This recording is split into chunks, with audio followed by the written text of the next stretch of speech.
Hello and welcome to Conscious TV. My name is Renate McNay and my guest today is Miek Pot. Hello Miek. Hello. Miek is here from Netherlands and Miek is a guide into the great silence, and we are going to hear her story, how she found the great silence herself. She did something very unusual. She entered at a young age a Carthusian Order, and we are going to hear her story. Nice to have you here, Miek. Okay, I was really looking forward to meeting you and hear about your life in the Cartousian monastery. Now, one thing which intrigued me was the book starts, your book starts, which is only out in German and Dutch yet. In German, for our German viewers, it's In der Stille hörst du dich selbst. And I have the translation here in English, which is called Into the Heart of My Soul, but it's not published yet, but it will be published soon. And the way the book starts is, in the blueprint of my life was written that I shall enter a Carthusian convent. Now tell me about that. Well, it is of course maybe not the details that it was a Carthusian convent, of course, but for me as a traditional astrologer, it was clear that I should have a life more ermitical. I have many planets in my first house and in my 12th house, and not any planet in the house of the others. So a way of an ermitical life, an hermit life, would be part of my life. That's sure when I look at my birth chart. And in that sense, you can say it is in the blueprint of my life that has written that I should be a hermit or something like that. So when you were young and you looked at your chart and you saw that, how did you feel about that? Now, unfortunately, I didn't have that knowledge when I was young. Okay. It's just afterwards that I say, well, it's logical that I have been in such a convent, in such a monastery, with that chart. But I didn't know it when I was young. I only felt the attraction and the longing for such a life of silence and solitude. But I didn't know where it came from and how and where. So that's in fact. So let's start with, okay, you were young and you told me you lived a life of extremes. You know, you were out there partying all the time and what have you? Smoking, drinking, having fun. You were studying, I think, history. Yes, medieval history. Yes. Yeah. So how did it happen that all of a sudden there was this shift? Yes, it was, I think in my first student year I studied history, and I had an active student life, which was consisting of going out, smoking, drinking, a lot of drinking and a lot of smoking. And what about studying? And study, never heard of, never visiting college and so on. Yeah. But there was a kind of feeling of not being happy, kind of feeling, unhappy is maybe a too big a word, but it was a kind of a lack deep inside. And then at one moment... Could you name this lack? Did you have a feeling what this lack was about? Unsatisfaction, unfulfillment, a kind of superficially... well, there was a lack of depth and deeper things. And one day my father said, well, it's all right, that life and that fun, but you have to study. And then so I decided to pass some exams. And a friend of mine said, Miek, go to a monastery, there's a lot of silence and solitude, and then you can study very well. And I thought, well, that's a very clever idea. So then I can pass my exams and I can have a lot of fun afterwards again. And so I entered there for a week, I think. The first time it was a week. And I was completely struck by the silence, which was so deep. And I was hurt. It was a very astonishing experience. So did you meditate there, or what did you do? Oh no, not at all. I was not religious, I was not devotional, so I didn't assist to the mass and these kind of things, but I was completely alone in the guest house. Mm-hmm. And there was not yet a mobile and internet and all these things that were not, it was in the 80s.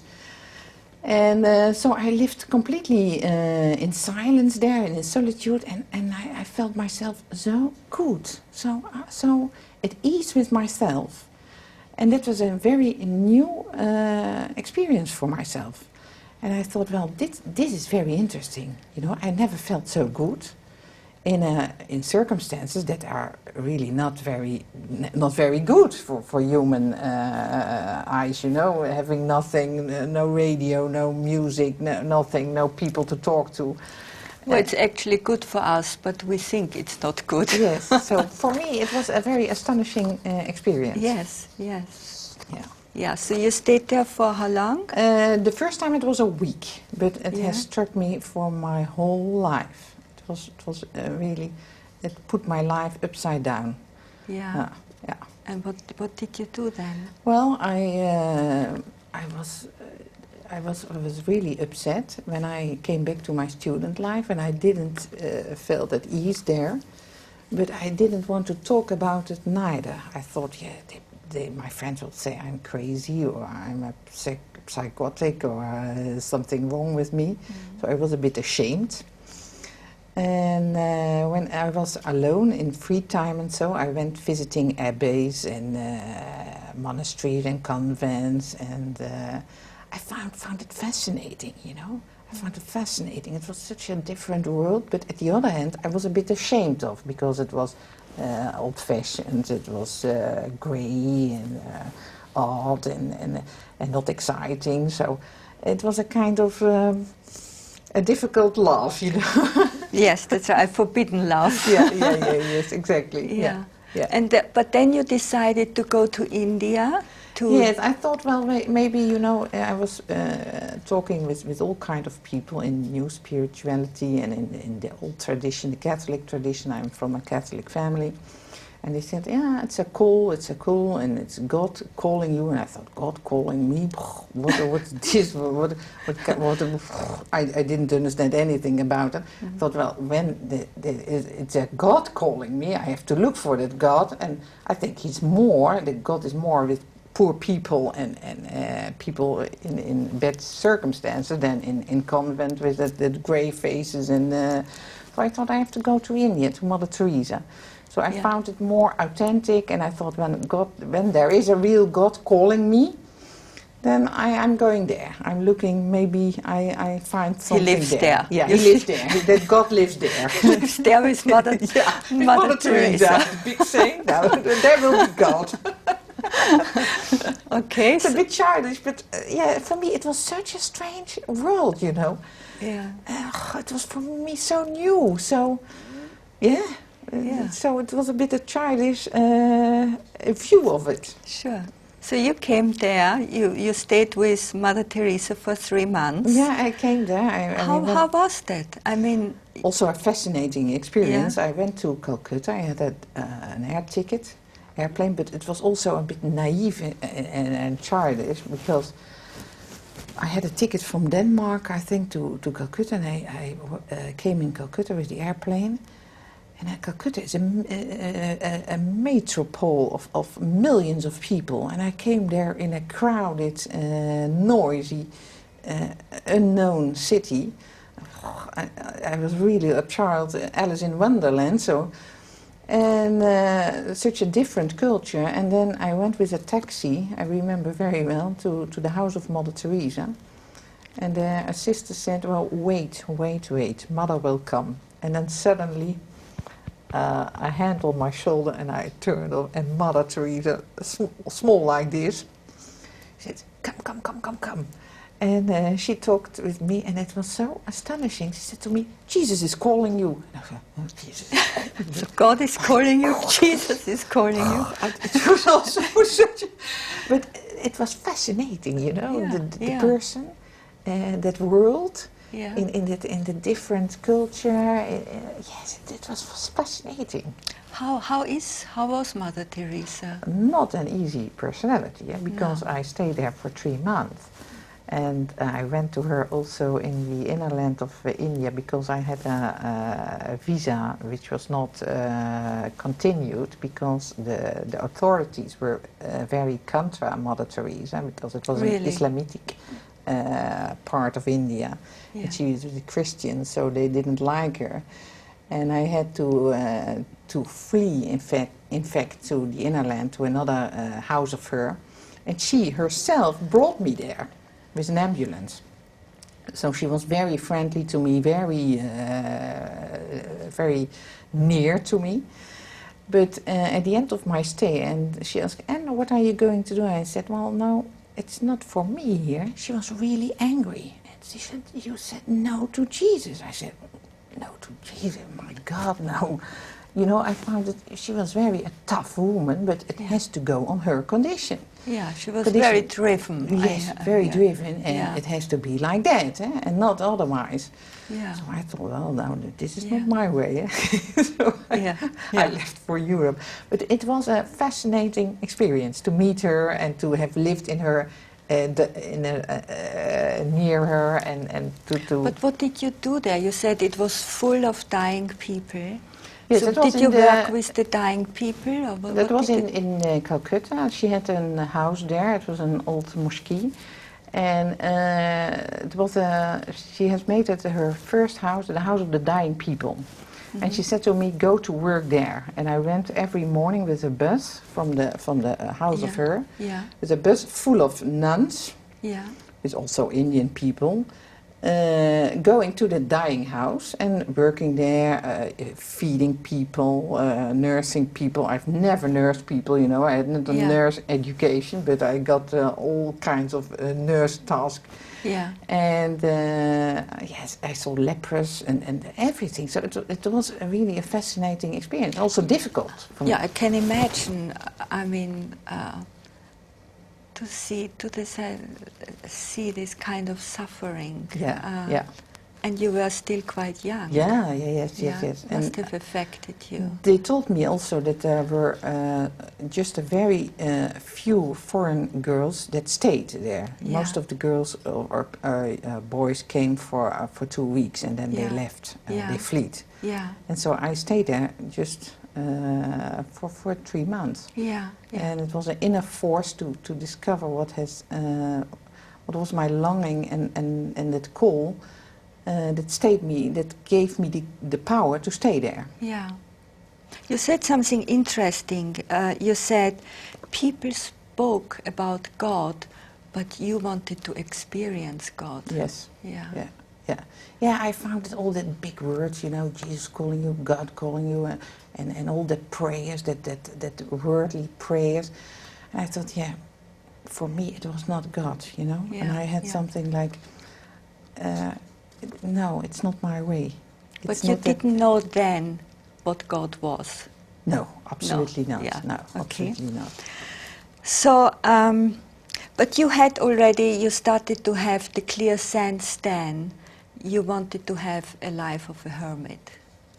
Yes, more and more. It became more and more clear that it was in the silence and in the solitude that I experienced something of which I said, yes, that is coming near that big container signification God, you know. Yeah. That has something to do with that mystery which I'm looking for. And so, but it was a long, long way of searching, of looking everywhere, but it came clearer to me. It's in the silence and in the solitude. Yes, and so then you entered a Carthusian monastery in France. Yes, a Carthusian-like monastery, yes. Yes, and you felt you're finally at the right place. Yes, there in the silence and in the solitude, it was finally that I thought, here is my home. Here it is. Yeah, Yeah, I have to be. Yeah. Okay. It's my place. So what was the order of the day? How was the structure? What did you do? Well, it was a very lonely. So we had it was a new Carthusian order, branched on the old Carthusian order, and so they followed the Byzantine rite, right, for the liturgy. And where did the Cartouchian order started? In France. In France? Yes. And what is it exactly? What's the meaning of it? Now, in fact, it is started by Saint Bruno, and he started it in the really very distant area where no people could come. And it is started as a community of hermits. And they all were Christian? Yeah, they were Christian in the Catholic Church, but branched in the Catholic Church. Was it connected to the Desert Fathers? Yes, it is. It is originated in the spirituality of the Desert Fathers. So, like the Skeet in Egypt and Syria and all these places. And in fact, it was a small community of hermits. And Bruno thought also that it was important to keep it small. When you see the Benedictine monasteries like Cluny, also the Trappist and the Sister Jensen, they are all big monasteries, you know, 50, hundreds of nuns and monks. But for San Bruno, it were small communities of maximum 13 hermits. Well organized with an upper house and a lower house. In the lower house there were the communal services. There was the kitchen, the library, the refectory for one meal per week together. And in the upper house there were the monks who were really completely in solitude. Completely, who never went out. So they had their own order, the organization. They had their own little house. Yes. That's every what the monk, Cartouchian... every nun had a small house, and there they eat alone, they work alone, they recreate alone, they sleep alone. They live completely alone. Yes. Mm-hmm. And they have a little chapel in that house where they celebrate the liturgy alone. So everything alone. So it is rather unique in Western Europe. And because the Cenobitical monastery life is much more well known because of the rule of Saint Benedict. But in fact, it is, I liked it very much, the hermit life. It was my life, for me. It was my way. Well, I'm not surprised. You were telling me earlier in the Enneagram you are a type 5. Yes. You're supposed to feel like that. Oh yes, I was so happy there. Okay, so you got your own little house. Yes. And you had your own little garden where Yes. you planted some herbs. Yes, and flowers and a bit for recreation. We had not really food in the garden. It was too small for it, but we had flowers, a bit small stuff. And what did you do the whole day? Well, celebrate liturgy alone, eat 2 meals so a day you got alone. You got up at... And got up at 3 o'clock, and then there was a first celebration. You had an alarm, or yes, did you an wake alarm, up? or we were waked up together by the bell, and then we had a celebration in solitude, and then meditation time for 2 hours alone. And then we ate some small fruit we have taken the night before, after Mass, taken into our houses. So that was always very difficult, because sometimes at night you would like to eat the fruit that was for the breakfast next morning. Yeah. So that could be really temptation. Yeah. And so it was really very structured, you know. It was like a normal monastic day. Mm-hmm. And study, eating, working, sort of all the routine like a Benedict day or something. Yeah. And nobody was watching you. You basically No, could we had do no what cameras. you no cameras then. And then you said something interesting. You know, you talked about in the book the importance of the discipline. Yes. And the focus. Yes. Otherwise, the demons would come in. Demons meaning your thoughts. Yeah. Yeah. I very quickly understood that if I shouldn't keep that structure, that daily routine, I would be the victim of my own demons. And what would that mean? Well, you become in a kind of gauss, in a gauss, and then you've thrown yourself out of the system. You understand what I mean?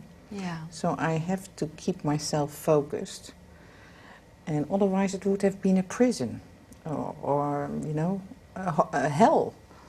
So you needed every day to do the exercises, to focus yourself, to keep yourself in that symbolic language and of silence, and etc. How did you learn that? That we got a study for that, Yeah. and we had a coach, the so-called starets, in the Byzantine tradition, which I had weekly dialogues with her. Yeah. And there I spoke about my thoughts, my longings, my dreams, my inner life, my prayer, my meditation time, what passed, and so on. And so she advised me, or there were times that she only listened in silence. And it depended also of the personality. In Belgium, where I entered, in the south of Belgium, my starets was more listening. And in the south of France, my starets was more directive. So yeah, so that's right. At one point you were transferred to a monastery in France for health reasons. Yes. Because of the better climate there, yes, I think. Yes, yeah. In the Provence. Yeah. And when you had this session with the starets, did they give you some advice or explanations what's going on in you? Yes, sometimes explanations, sometimes advice, sometimes nothing, sometimes just a word like the Desert Fathers. Like a koan. Yes, sometimes it was also very difficult, you know. As starets, you must see, it is not like a worldly coach, which is always keeping you up. And so sometimes she didn't do anything, and it could make me angry, you know. Yeah. I would like to find someone who said, "Oh, poor Miek, and you, oh, poor one." You wanted to and be the victim. And that was something that said, okay, you know, a little mirror or nothing at all. So it was also it is the wisdom of the Desert Fathers. It is that spirituality, you know, and sometimes it's hard. It is biting in the sand. How did you feel about that? Sometimes I was very, very furious, you know. I know there was a moment we had a little phone in the Hermitage for emergency cases. Yeah. And I found once that I had an emergency case, and I called my starets, and she heard me, and she said, "Oh, I hang up." And she hung up, and I was furious, you know. I put off the phone. You pulled the whole phone out. So, you know, the fight with your own emotions and your own demons is titanic. And that's the stronger your personality, the stronger the fight. So sometimes it was horror. And what did you do with... Well, my starets was, you know, that's the point in the desert, because of the silence. We are, in the world, we are doing something with that. We are talking about it, or we are going in therapy, or we're going reading books about it. But being in silence also helps you to, it's like a pudding, you know, a mousse. It's because of the silence, it's collapse and there's nothing left, you know. Because emotions, it's air, somehow. Yeah. Yeah. And that's also a fascinating phenomenon that, you make it as big as it is, as you want. Yes. I mean, it's something like that sometimes. But it can only collapse if we don't give it attention. Okay, yeah. But as long as you are, and you talk about it, and you are in it, and so on. So yeah. the silence has a certain wisdom. So okay, it's like a cloud which is passing, and okay, tomorrow you have forgotten the cloud, and that shall pass. Yeah. Don't give it much attention. So, Yes. And did you feel with this kind of practice or guidance in the non-guidance? You became clearer. Yes. In your emotions. Yes. So what happened to you? The silence clears up a lot.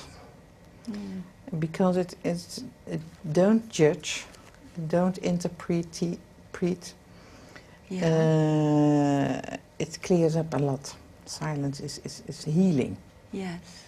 It's healing. It's letting be things, but it's also okay. It's not more and not less than that. So I found it healing. Yeah.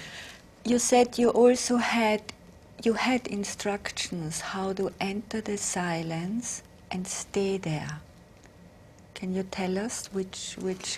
Well, we had some traditional exercises, the exercises of Ignatius, that were kind of exercises to by the gospel and by symbols to enter inside and to stay, to concentrate on a word or an image, and to keep there, and we got instructions about that. And it helps me, the symbols, what we were talking about later on. It strikes a certain, it opens the consciousness, the symbols. It's an opening into the consciousness, and for me it were openings in the... So which kind of symbols are we talking about? Yeah, the Christian symbols were the cross, Christ, images of the gospel, that kind of symbols. Right. Yeah. So you were focusing on one of the symbols. Yes. And with that, in a way, that's what a koan is about. It's a key to enter. It's a key to enter. Into the inner landscape, or in the interior world. And how could you stay there? How did you to learn concentrate on the symbol? So to hold the focus. Yes, hold the focus, and then it's the exercise, what I told you also, to stay there between falling asleep and losing the control. So that area, that's very small area. Yeah. To stay there, that's just the a exercise. Small gap. Yeah. To lose control, but not fall asleep. Yeah. It's very tempting to fall asleep when you're tired. Yes. Yeah. Yeah. Did you feel you must have had such a passion and longing for this silence. Yes. Yeah. I gave up a lot, and I think my longing was so great, and I was so determined. So by then, did you connect the silence with God? Yeah, for me it was the same, and it's still the same. Yeah. For me, that's God, that eternal silence, that great silence. Yeah.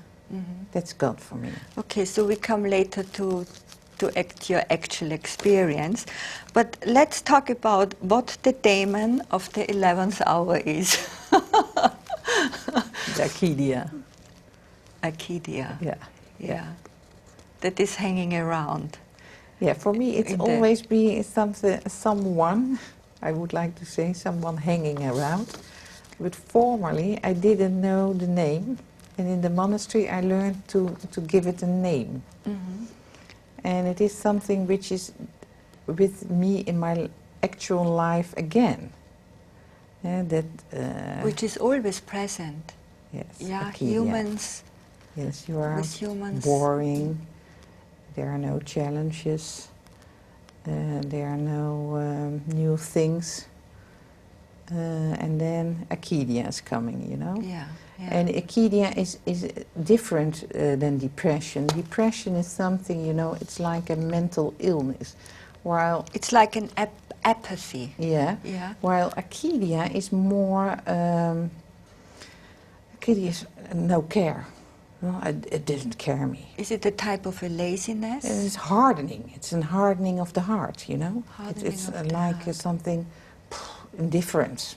Yeah. It doesn't interest me. So I don't care. I have a big car and it doesn't interest me anything, you know. Yeah. It's Arcadia. So when that came, what did you do? For me, it is always also now, when it comes, to find the ways to go into my heart. Yeah. And that's by my little child. My child is a key. Your child? Yeah, my child. Your inner child? Yes. Yeah. I have so little photographs of my child, looking there, and when I think of it, I'm coming in my heart. Uh-huh. And then I feel a certain emotion and, you know, all that hardening, that indifference, that also a bit that unsatisfied trait, which I still have sometimes, fall away from me. So the collapse. Yes, it collapses. Yeah, yes. yeah. And then I'm in my heart, and then it's over. The Arcadia is away. The Arcadia doesn't support the heart. Uh-huh. Living by your heart. The Arcadia doesn't support it. Yeah, so that's the monastic life. The life of the monks and the nuns is living by heart. And so there's always that Arcadia, which is the great temptator. But we live nowadays also in a real Arcadia culture. Eh? Is that so? Yes. Yeah, we don't care about the planet, we don't care about the nature, we with don't a bigger care. car and We travel only a care lot about, and it's indifferent. Well, all the people, the stupid people who have nothing but their own fault. But it's also a very narcissistic time. Yes. Yes. Yeah.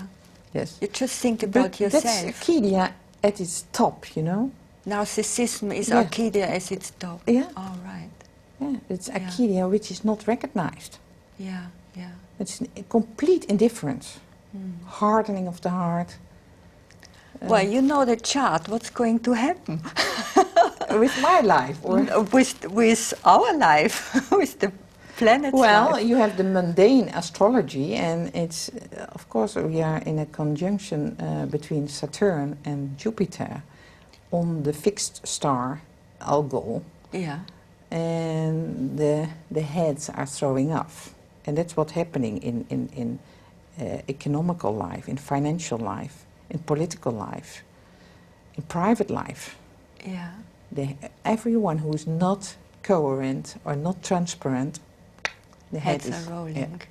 And that's what's happening at this moment. And what's coming instead? Is that Well, I see also a lot of air, so I think everything will go on more quick, more global, but different. There will be a difference. Are we going to survive? We In don't the eternal know. silence, we Only continue, consciousness survives. We continue. So Mondays was the desert day. It was a day just of meditation. So why Monday's desert day? Why was that so special?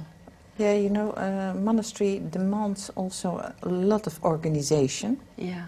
So nevertheless, there were, I think, half of the community was involved in the organization. So it's a kitchen, guests, guest house, etc., etc. So that Monday, everybody was in silence and solitude. only one sister was occupying herself of the monastery and the guests, etc., and the kitchen. So it was more than the other days a day of complete silence and solitude, and I loved the Mondays. It was really, you know, we also had no celebrations together. Everything was in solitude, and I found it lovely, and really I understood also the meaning of it, because an organization of a monastery is a lot of work and thinking. Also when it is in silence, you know, you have a lot of prevision, yes, planning, a lot of work here also, and so it was good. Okay, that one day there was not really nothing. So on all the other days you went into the church together to... For a mass and a matine, yes. Yes. It was a morning and prayer. You had prostrations there, throwing yourself on the floor? Yes, yes. And you liked it very much? No, not at all. I'm not so sporty. It was more in the fasting time. Which was around Easter? Yes, and before, 6 weeks before, we had so the first 3 days, the beginning of fasting, that was really hundreds of metanoias, prostrations, and I hated it, you know. I hated it really. It was so the fitness center. Well, that brings me to another question. What about, was there attention given to your body, to the well-being of your body? I was reading, which I find quite extraordinary, that the medicine which were given when somebody was sick was homeopathy. Yeah, yeah. Yeah. We really used homeopathy, and that worked very well, because we didn't drink coffee. Yeah. We didn't drink alcohol, so the homeopathy was working immediately. Were they trained in homeopathy, or? No, there were a few sisters who were known with it, the starets and a nurse sister. Yeah. And then we had very natural medication. Like herbs? Herbs and so on, time when I was... But the best thing, Miek, was that you had some iron deficiency, and this one nun told you to stick a nail into your boiling potato. Did that help? Yes, very good. Really? Yes, really. So that, and we had also the order to drink 2 liters water per day. Mm-hmm. We had to clean ourselves every day, to take a bath, a shower in our hermit house. So yes, there was a lot of attention for our health and hygiene and yes. It's good. Yes, and we had, of course, a very good diet of biological food, no meat, fish, only fish, olives, herbs. No, it was excellent. It was, and I had been examined for a few months. I'm now 52, and I have, in fact, the age of 36. The biological age. Yeah. Wow, well so done. So that's 12 years. Yes. Such a healthy life. Yeah. Isn't that amazing? Amazing. And also the silence, you know, the meditation and incredible, really. Everything, the organs, everything rests. And you get younger and younger. Time goes back. Yeah. But there was still some vanity, and you actually asked for a small mirror. So I think you had a white robe. Yes. Did you have to shave your hair? No. We had to put it on very long. So you weren't allowed to cut it? We weren't allowed to cut it. Yeah. So and then sometimes when the sun was coming in the south of France, and when you were a bit tanned, it was much. The clothing was much nicer, of course. And then I said to my starets, "Can I have a mirror, please?" I got a little sharp of it. Yes. And you looked every day? Every day. Did you like what you saw? Oh yes, it wasn't bad. I Yeah. thought. Well, it's important, you know, that there was still some femininity somewhere. Yeah. Yeah. Did you actually form friendships? Did you ever had some eye contacts with no. others, or? No. Well, you had eye contact, but friendship was absolutely discouraged Yeah. because only our own focus was God. So it was absolutely not done. It Yeah. was not encouraged. Yeah. And when we were walking, we were asked always to walk at 3, not at 2. And even with the starets, the contact was always, I told a lot of myself, but she never told anything about herself. I didn't know anything of her. Yeah. No, it was really very strict. Right? It was not friends together. No, not at all. You say in your book, convents are rays of light. Yes. You know, I was raised at the Ursulinerinnen, which is a big Catholic school and church, big movement in Austria. And I can, in my experience, there weren't rays of lights at all. Oh, I understand. You know, sometimes I even had the feeling, you know, the devil really lives in the church. Yes. Yeah, that was my experience. What I had to, you know, I had to confess when I was 6 or 7 years old my sins, and if I did something wrong, they were really nasty, and they did not look happy. No, I think that's the difference. We had a real inner life, you know. Yeah. Because of that silence and that solitude. Because the Ursulines, the woman you described, they were teaching, they were in the world, and then living a separated life, a bit out of the world, in the world, very busy, hardworking. I think, I don't want to judge, but I suppose not much in a life. So, you know, it's very, it's not very sane, you know, yes. It's different. But we had a real, very inner life. Yeah. And then I looked happy also at my photos, you know. When I see photos from my convent time, everybody says, oh, Miek, you are laughing, you are looking so happy. And I felt myself good there, real. Yeah. And otherwise I wouldn't have stayed there 12 years. I know myself. Yeah. When I feel very unhappy somewhere, I walk away. Yeah. That's my type, yeah. So then, after 9 years, being so disciplined and meditate and pray and things, you had the big opening, a big epiphany. And actually you heard a sentence somewhere. Somebody said the sentence of Aristotle. Yes. And the sentence was, actuality precedes potentiality. Yes. And in the moment you heard that, what happened to you? It was like I got a knock at my head, and it was not real the meaning of the sentence, but for me it was a complete understanding, but understanding is not the right word.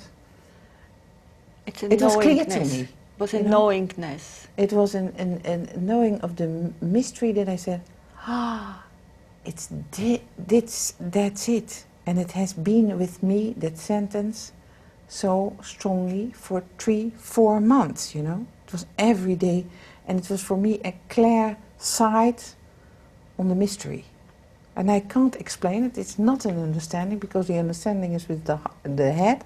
It was something out of my heart, then that's it. And I have heard that sentence so many times before, and it was also an understanding here, mental understanding. And I thought, well, intelligent, interesting sentence, and I understand it, you know. As you say, I understand that 1 and 1 is 2. But at that time, it was an understanding from here. I thought, oh my God, this is it, you know. I can't explain it. And what did you see? it was not a seeing, it was not a feeling, it was something. It was a complete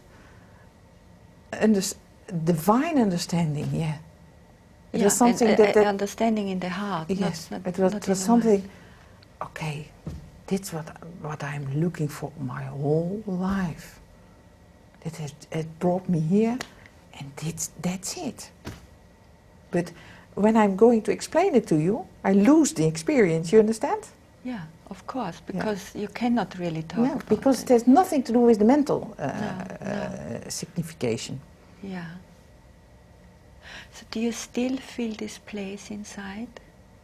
Yes, I still, when I talk about it, I explain it to you like that, and I remember the moment so well. I came from the foundation of the other monastery, and I was, I've driven in a car, and I was very stressed, and there was a study lesson into the monastery, and I went by accident in that room, and I heard that sentence.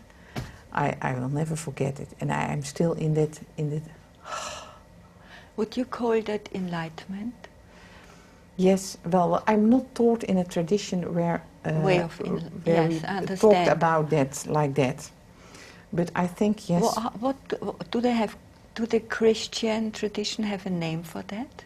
Well, the problem is, yeah, they call it unification with God, Yeah. unity with God. But the problem is, you know, the Christian tradition is always encountered in the Catholic or in a Protestant church. Right. Yeah. And they are not very encouraging these kind of experiences as a talk, you know, because they want to keep the people small, and it's a big organization, you know. Well, they used to be burned to stake in the past, and yes, and so they want to keep the people like that. Yeah, So yeah. you are discouraged to talk about these kind of things. But of course, it's an alignment. It's an experience of. So it was actually a shift in yes, perception. A complete shift, and I was really a complete different person afterwards. And I know I was standing in the chapel, and we were celebrating liturgy, and I couldn't say the words anymore out of my mouth. You know, I couldn't say the singings anymore. And I thought, my God, what's happening with me? And because my starlet said to me, "Sing, please," in the liturgy. I said, "I can't sing anymore." And it was not, you know, it was not something, an unwillingness. No, it was so. From here out, I couldn't do it anymore. I was completely, everything changed afterwards. So it did not. This structure did not make any sense to you anymore. No, I thought this was a nice kader. This was a very. I needed this to come here, and now it will hinder me. Right. Because the target is life, and it will keep me from life. So when I'm honest to myself, I have to leave this convent. Yeah.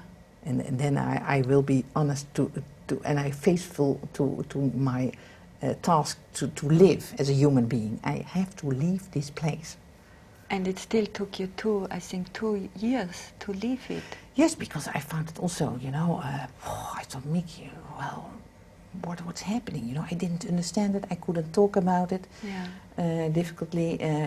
My starets didn't understand because I was someone there. I was founding another monastery. I had responsibilities.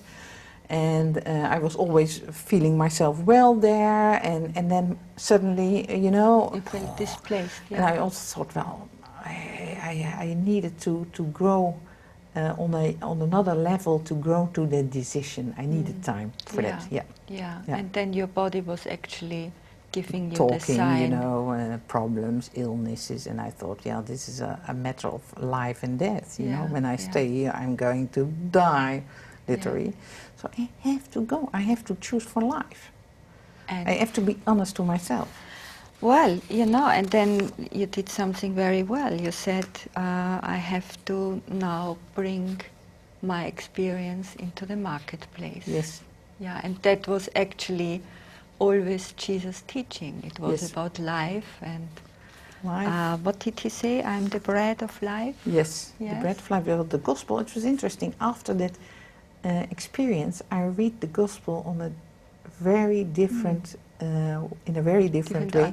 Yeah. And then Jesus' teachings are out of an experience of enlightenment, you understand? Yeah. Yes. So, and then yes. it's going all about life, Yes. nothing else. He's not Yes. going about dogma and Yeah. teachings and things like that. No, it's all about life. Is it the Gospel of Thomas you're reading? Exactly. Yes. Yeah? Yes. That's the most original, you know, Sayings, and yeah. that these sayings, and also the other the quelle, the evangel Evangelium. Q, Evangelium Q, and Thomas, that are the most original. Yeah. It's all about that, you know, and Yeah. it's a mystical, it's an experience of enlightenment if you talk in another language, you know. So Well, how was it to come back into the world? hard. It was Yeah. as well as it was hard in the monastery, it was hard on the marketplace. In a different It was a way. very, very hard way to, you know, people don't understand the experience, they don't understand the way. Because you were still within a Christian community. Well, my family, no, not anymore in Christian, but people are, you know, Western Europe has a Christian background, you Sure. know, even when people are not going to church anymore. That's their model of the world, you know. Yeah. So they are looking like these things from that model of the world. Yeah. So yeah. they are judging, interpreting things from that model of the world. So it was so difficult, you know, all that questions, stupid remarks, people are categorizing you, you are silly. It was very hard to stay. What, they tried to kill you? Yeah. In fact, is that what they did to Jesus, they Yeah. did it to me too, Yes, you know? yes, in a way they tried to nail you on the cross. Absolutely, Yeah. absolutely. I've lived that. Yeah, absolutely. Yeah. Yeah. Could you remain your focus in the world and your practice? Not in the way as I did it in the monastery, and that was also a lesson, you know. I wanted to keep it as I has kept it in the monastery. Yes. And then I was very disappointed that I couldn't keep it as I kept it in the monastery. Right. And then I understood, Miek, that's not the meaning. You know, you have to do it now in another way. The focus, you don't leave, you don't lose it. Yes, yes. But you have to see it otherwise. Yes. And it is now during day that I'm thinking of it, little moments, Yeah, and not yeah. maybe a fixed meditation time or I don't know, rituals or what. Now it is during day, thinking a little eye on it, and I learned to do it on a different way, you know. Yes, But that also took a time. Yes. We only have a couple of minutes left, and you are, in your profession now, you are a guide into the great silence. So actually, people can come to you and you're teaching the great silence. So what do you do with people? In fact, the art is to do nothing. Yeah. And just being there. And Yeah. I have learned that for me, just being there, people are in the great silence. Yeah, it's always there. And that for myself also sometimes still very astonishing. And I always have to keep saying to myself, Miek, don't do anything.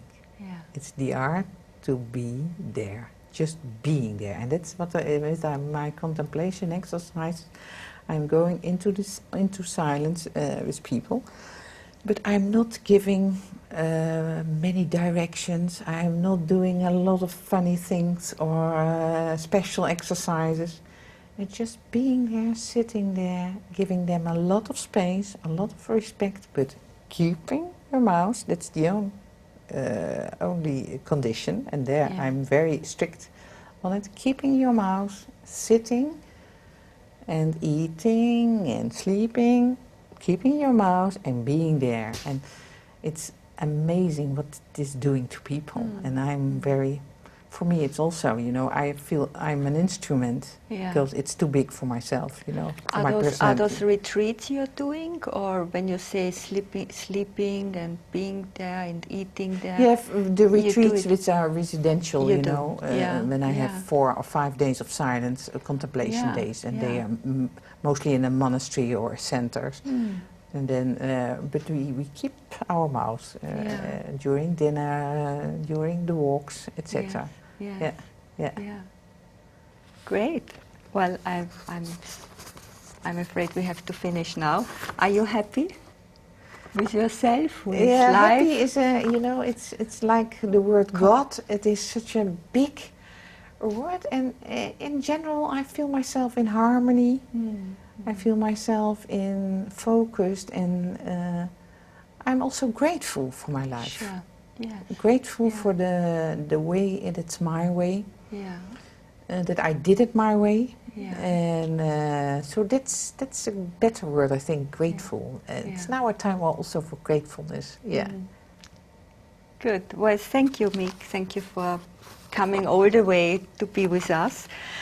Just want to mention your book again. So this is the book in German, which is called In der Stille hörst du dich selbst. Then there is a Dutch book. Naar het hart van mijn ziel en de grote stilte. Okay, and the English version, which will come out hopefully soon, it's called Into the Heart of My Soul. And I guess people can check that on your website when it's out. Well, great talking to you and learning all about Carthusians. I was always fascinated by this order myself, but never made it. But you never know. Yeah. But you never know what's written in your blueprint. Live book. Yeah, that's right. Exactly. Yeah. Okay, well, thank you for watching Conscious TV, and thank you again, Miek, and I see you again soon. Bye-bye.